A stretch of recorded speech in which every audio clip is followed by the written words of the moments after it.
سیدنا فاروق اعظم رضی اللہ تعالی عنہ فرماتے ہیں کہ میں سرکار کے ساتھ باہر گیا، میں یہ سمجھا کہ سرکار دو عالم صلی اللہ علیہ وآلہ وسلم رفع حاجت کے لیے باہر تشریف لے جا رہے ہیں، تو میں نے ساتھ لوٹا اٹھایا، پانی سے بھرا لوٹا میں ساتھ لے گیا۔ سرکار ایک خشک پہاڑی نالے میں سرکار گئے، میں نے دور سے سرکار کو دیکھا کہ آپ اس خشک پہاڑی نالے میں سجدہ ریز ہو گئے۔ سرکار نے وہاں پہ سجدہ فرمایا اور طویل سجدہ فرمایا۔ پھر سرکار نے چہرہ انور کو اٹھایا۔ امام بخاری نے اس حدیث کو الادب المفرد میں ذکر فرمایا ہے، اور فرماتے ہیں کہ رسول اللہ صلی اللہ علیہ وآلہ وسلم جب واپس آئے تو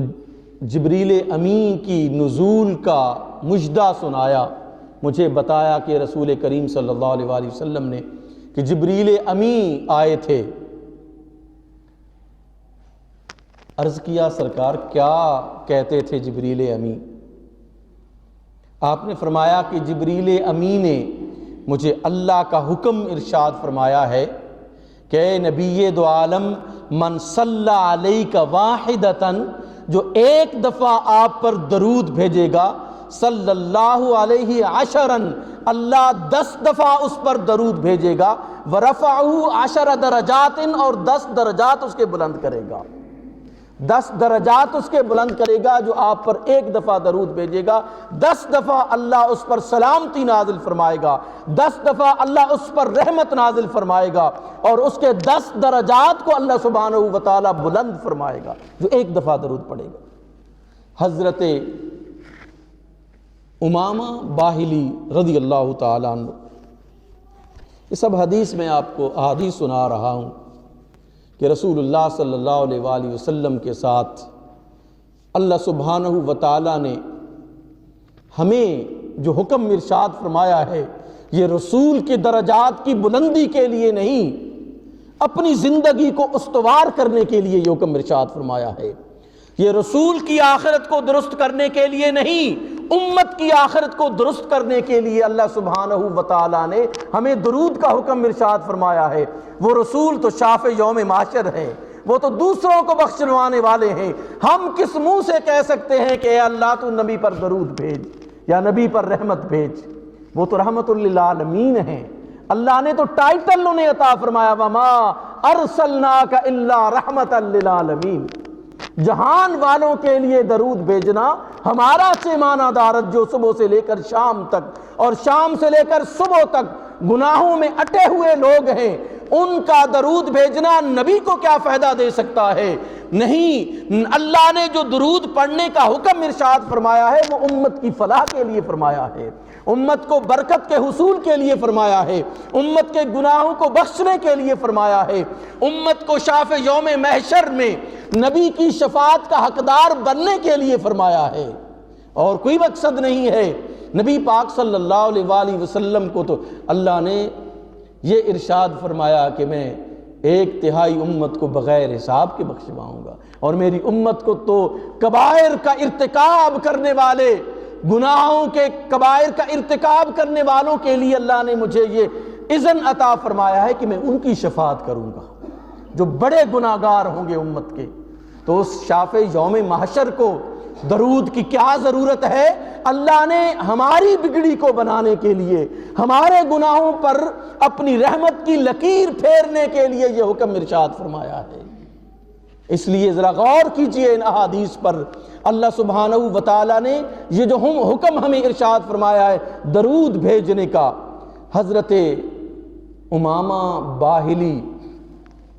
رضی اللہ تعالی عنہ روایت فرماتے ہیں، قال سمعت رسول اللہ صلی اللہ علیہ وآلہ وسلم، کہتے ہیں میں نے رسول خدا صلی اللہ علیہ وآلہ وسلم سے سنا، یقول، آپ فرما رہے تھے، ان اللہ وعدنی، اللہ نے میرے ساتھ وعدہ فرمایا ہے، اذا مت ان تسمع صلاۃ من یصلی علیک، اللہ نے میرے ساتھ وعدہ فرمایا ہے کہ اے نبی جب آپ کی وفات ہوگی، آپ اس دنیا سے جائیں گے، آپ پر ہر درود بھیجنے والے شخص کے درود کو آپ سنیں گے۔ اللہ نے میرے ساتھ یہ وعدہ فرمایا، اللہ نے وعدہ فرمایا ہے کہ ہر درود بھیجنے والے کے درود کو آپ سنیں گے۔ فما من عبد ولا امۃ ان یصلی علی الا اسمع باذنی، سرکار نے فرمایا کوئی مرد اور عورت ایسا نہیں ہوگا میری وفات کے بعد جب وہ درود پڑھے گا میں اپنے کانوں سے اس کے درود کو سنوں گا۔ باذنی، سرکار نے فرمایا میں اپنے کانوں سے اس کے درود کو سنوں گا۔ ما من عبد ولا امۃ ان یصلی علی، کوئی بھی ایسا شخص مرد و زن میں سے نہیں ہوگا کہ مجھ پر درود بھیجے الا اسمع باذنی، کہ میں اپنے کانوں کے ساتھ اس کا درود نہ سنوں۔ فقلت یا رسول اللہ، بہت سارے شکوک و شبہات اس حدیث میں امامہ باہلی کے سوال نے دور کر دیے۔ امامہ باہلی رضی اللہ تعالیٰ عنہ کہتے فقلت یا رسول اللہ، میں نے عرض کیا اے اللہ کے رسول، کیف تسمع باذنک صلاۃ من یصلی علیک، آپ کیسے سنیں گے اس شخص کے درود کو جو آپ پر پڑے گا، وانت فی المدینۃ، آپ تو مدینے میں ہوں گے، وامتک فی مشارق الارض ومغاربها وسہلها وجبالها، آپ کی امت تو مشرقوں اور مغربوں میں بکھری ہوئی ہے، پہاڑوں اور میدانوں میں بکھری ہوئی ہے، آپ مدینے میں ہیں، آپ کی امت مشارق اور مغارب میں ہے، میدانوں میں اور پہاڑوں میں ہے، آپ کیسے سنیں گے؟ قال انی لامت حبل اللہ، آپ نے فرمایا میں امت کے لیے ایسے ہوں جیسے اللہ کی رسی ہے، جڑی ہوتی ہے ایک دوسرے کے ساتھ۔ آپ نے فرمایا میں امت کے لیے ایسا ہوں جیسے حبل اللہ ہے۔ پھر فرمایا الدنیا مثل الخاتم فی القبر، میری لیے دنیا اللہ ایسے بنا دے گا جیسے یہ انگوٹھی ہے، جیسے اس انگوٹھی کو میں دیکھ رہا ہوں دنیا کو میں ایسے دیکھوں گا۔ الدنیا مثل الخاتم فی قبری، میری قبر میں دنیا میرے لیے ایسے ہوگی جیسے انگوٹھی ہے۔ تو سرکار نے فرمایا اس وجہ سے جو شخص بھی مجھ پر درود بھیجے گا تو اس درود کو میں اپنے کانوں سے سنوں گا، اپنے کانوں سے سنوں گا۔ امام عبد الوہاب شارانی رحمۃ اللہ تعالی علیہ نے اس حدیث کو کتاب الیواقیت والجواہر میں نقل کیا ہے۔ بہت بڑے محدث، بہت بڑے مفکر اور بہت بڑے عالم دین و فقیہ ہوئے ہیں ہمارے امام عبد الوہاب شارانی رحمۃ اللہ تعالی علیہ، کتاب الیواقیت والجواہر میں کیا کہ میں، سرکار نے فرمایا کہ میں اپنی امت کو اور اس تمام کائنات کو ایسے دیکھوں گا جیسے کوئی شخص اپنی انگوٹھی کو دیکھتا ہے۔ تو انگوٹھی اگر اس کی آنکھوں سے دور نہیں ہے تو نبی کے امتی کا درود پڑھنا اس نبی سے کہاں دور ہوگا؟ اس وجہ سے اس عقیدے کے ساتھ ہمیں درود، یہ اللہ کا حکم ہے، یہ اللہ نے طاقت عطا فرمائی ہے۔ نبی پاک صلی اللہ علیہ وآلہ وسلم نے خود سے یہ دعویٰ نہیں کیا، بلکہ اللہ سبحانہ و تعالیٰ نے میرے لیے اس دنیا کو ماند انگشتری کر دیا ہے۔ جب بھی میں قبر میں جاؤں گا، جب بھی میں مزار میں جاؤں گا تو یہ دنیا میرے لیے مانند انگشتری ہوگی کہ میں سب کو جو ہے وہ دیکھ رہا ہوں گا، سب امتیوں کو دیکھ رہا ہوں گا، سب کا درود جو ہے میں اپنے کانوں سے سنوں گا۔ کتنے اعزاز کی بات ہے! اس عقیدے کے ساتھ، اس محبت کے ساتھ نبی پر درود بھیجیے کہ سرکار خود ہمارے درود کو سن رہے ہیں، اس عقیدے کے ساتھ سلام بھیجیے کہ نبی خود ہمارے سلام کو جو ہے وہ سن رہے ہیں۔ کتنے اعزاز کی بات ہے، لیکن ہمیں سمجھ نہیں آتی، ہمیں سمجھ نہیں ہے۔ ایک امام خفاجی رحمۃ اللہ علیہ شافی فقہ کے بڑے بزرگ گزرے ہیں، امام کہتے ہیں کہ امام نووی کے پاس ایک شخص آیا اور اس نے کہا کہ فلاں شخص نے کہا کہ اگر میرے درود کو میرے نبی نہ سنے تو میری بیوی کو 3 طلاقیں، میرے درود کو اگر میرے نبی نہ سنے تو میری بیوی کو 3 طلاقیں۔ اے علامہ بتائیے کہ اس کی طلاق ہو گئی ہے؟ آپ نے ارشاد فرمایا کہ اس کی طلاق نہیں ہوئی، اس وجہ سے کہ امتی کے درود کو نبی جو ہے وہ سنتے ہیں۔ امام نووی رحمۃ اللہ شارح بخاری، عظیم محدث، عظیم عالم، عظیم فقیہ، یہ کہتے ہیں کہ اس کی طلاق نہیں ہوتی، اس وجہ سے کہ نبی اپنے امتی کے درود کو اپنے کانوں سے سنتے ہیں، اپنے کانوں سے سنتے ہیں نبی کے درود کو۔ اس وجہ سے سب درود پڑھا کریں، اور خصوصاً جمعے کے دن رسول اللہ صلی اللہ علیہ وآلہ وسلم فرماتے ہیں اکثروا علی صلاۃ یوم الجمعہ، جب جمعے کا دن آئے تو کثرت سے جو ہے وہ مجھ پر درود بھیجا کرو، کثرت سے مجھ پر درود بھیجا کرو۔ ہر جمعے کو رسول اللہ کی ذات پر کثرت سے درود بھیجا کریں، اور بیٹھ کر درود بھیجیں، کھڑے ہو کر درود بھیجیں، جس انداز سے آپ بھیجنا چاہیں درود بھیجیں نبی پر، سلام پڑھیں نبی پر۔ اگر کوئی کھڑے ہو کر نہیں پڑھتا تو اس پر کوئی اعتراض نہ کرے، اگر کہ وہ بشرطے کہ وہ بیٹھ کر پڑھ رہا ہے، بیٹھ کر پڑھے تو وہ بھی اللہ کی بارگاہ، اللہ کے نبی کی بارگاہ میں پیش کیا جاتا ہے۔ اللہ کے نبی سنتے ہیں، اللہ کے نبی نے یہ نہیں فرمایا کہ تم کھڑے ہو کر صلاۃ و سلام پڑھو گے تو میں سنوں گا، بیٹھ کر پڑھو گے تو نہیں سنوں گا۔ نبی ہر حال میں امتی کے درود و سلام کو سنتے ہیں، لیکن جتنا با ادب ہو کر جیسے جو ہے ادب کی حالت میں ہوگا، نبی توجہ زیادہ فرمائیں گے اس شخص پر، نبی کی توجہ جو ہے اس شخص پر زیادہ ہوگی۔ سرکار نے فرمایا ان الصلاۃ، امام زرقانی فرماتے ہیں ان الصلاۃ علی النبی صلی اللہ علیہ وآلہ وسلم اکثر فی البرکۃ من الاعمال، تمہارے تمام اعمال ایک طرف، امام زرقانی فرماتے ہیں نبی پر درود بھیجنا ایک طرف،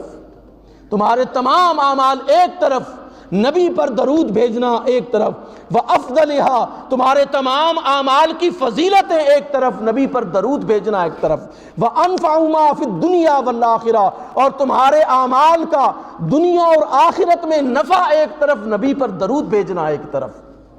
وہ زیادہ نفع آور نہیں ہے تمہارا عمل نبی کے درود بھیجنے سے، نبی پر صلات بھیجنے سے۔ اس وجہ سے اپنے کنسپٹ کلیئر کیجئے پلیز کہ رسول اللہ صلی اللہ علیہ وآلہ وسلم پر درود بھیجنا امت کا ایک ایمان کا بڑا حصہ رہا ہے، اور اس پر جن کو موت آتی ہے نبی کی شفاعت ان لوگوں کو نصیب ہوتی ہے۔ یہ اس جھنجھٹ میں مت پڑھیں کہ کھڑے ہو کر پڑھنا جائز ہے یا بیٹھ کر پڑھنا جائز ہے، نبی پر درود بھیجنا ہے۔ اگر توفیق اللہ عطا فرمائے تو نماز کے بعد کھڑے ہو کر درود بھیجیں، یہ ادب کا زیادہ کرینہ ہے رسول اللہ کی بارگاہ میں، بڑے با ادب طریقے سے کھڑے ہو کر نبی پر درود بھیجنا۔ لیکن اگر کوئی ایسے نہیں کرتا، ویسے نبی پر درود و سلام بھیجتا ہے تو وہ بھی درست کرتا ہے، اس پر بھی وہ بھی قابل اعتراض نہیں ہے، اور اس پر نہیں کر اعتراض جو ہے وہ کرنا چاہیے۔ فرمایا ما من عبد اکثر الصلاۃ علیہ یوم الجمعۃ فإنہ مشہود تشہدہ الملائکہ، یہ پیش کیا جاتا ہے رسول لیس من عبد یصلی علیہ الا بلغنی صوتہ، قابل غور۔ سرکار نے فرمایا لیس من عبد یصلی علیہ، کوئی بھی ایسا شخص نہیں ہے جو مجھ پر درود بھیجے الا بلغنی صوتہ، میں اس کو اس کی آواز مجھ تک پہنچتی ہے، الا بلغنی صوتہ، صوتہ سرکار فرماتے ہیں اس کی آواز مجھ تک پہنچتی ہے، حیث کان، جہاں کہیں وہ ہوتا ہے، جہاں کہیں وہ ہو، وہ پاکستان میں کھڑا ہو، امریکہ میں، جاپان میں، مدینے میں کھڑا ہو، مکے میں کھڑا ہو، جہاں کہیں وہ نبی پر درود فرماتے ہیں، حیث کان، جہاں کہیں وہ ہوتا ہے۔ قلنا، صحابہ کہتے ہیں ہم نے عرض کیا